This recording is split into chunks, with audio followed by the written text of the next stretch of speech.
Une toiture en ruine, le plafond en lambeaux, des bureaux délabrés par les intempéries et la moisissure, voici ce qui reste du bâtiment principal de l'hôpital de district de Lingfomo, sinistré le 23 mars dernier par un orage.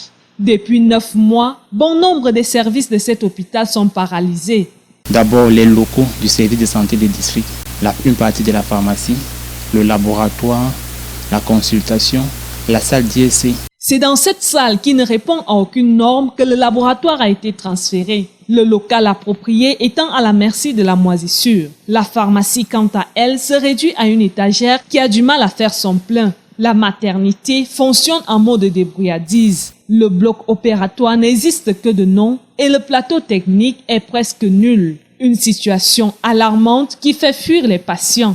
S'il n'y a aucun intrant au laboratoire pour la réalisation des examens complémentaires, si en pharmacie il n'y a rien pour soulager le patient, même les médicaments essentiels basiques, ils iront bien évidemment là où ils pourront trouver satisfaction. Quand il n'y a rien à l'état où vous voyez, ces patients sont découragés et ils prennent d'autres directions. Évidemment, ça coûte cher aux patients. À ces problèmes de matériel, il faut également ajouter les problèmes d'éclairage public, d'insécurité et surtout le manque criard de personnel d'État. Un seul médecin en cours d'intégration pour les 23 405 habitants que compte l'arrondissement de Lingfomo. La toiture emportée ne reflète au final que la partie visible de l'iceberg, ce qui pourrait expliquer l'absence du médecin-chef à son poste depuis son affectation. L'hôpital de district de Lingfomo court à sa ruine si rien n'est fait. Je pense que la situation s'est aggravée dans la mesure où les pluies sont tombées. Oh, le bâtiment n'a plus de toit.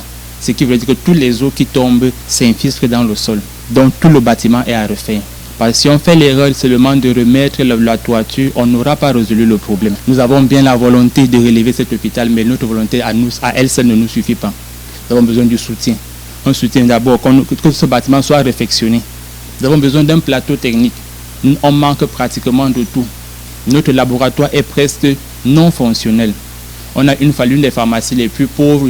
Le SOS est lancé et le personnel garde espoir qu'une réaction suivra pour que les populations de Lingfomo puissent avoir accès à des soins de qualité comme par le passé.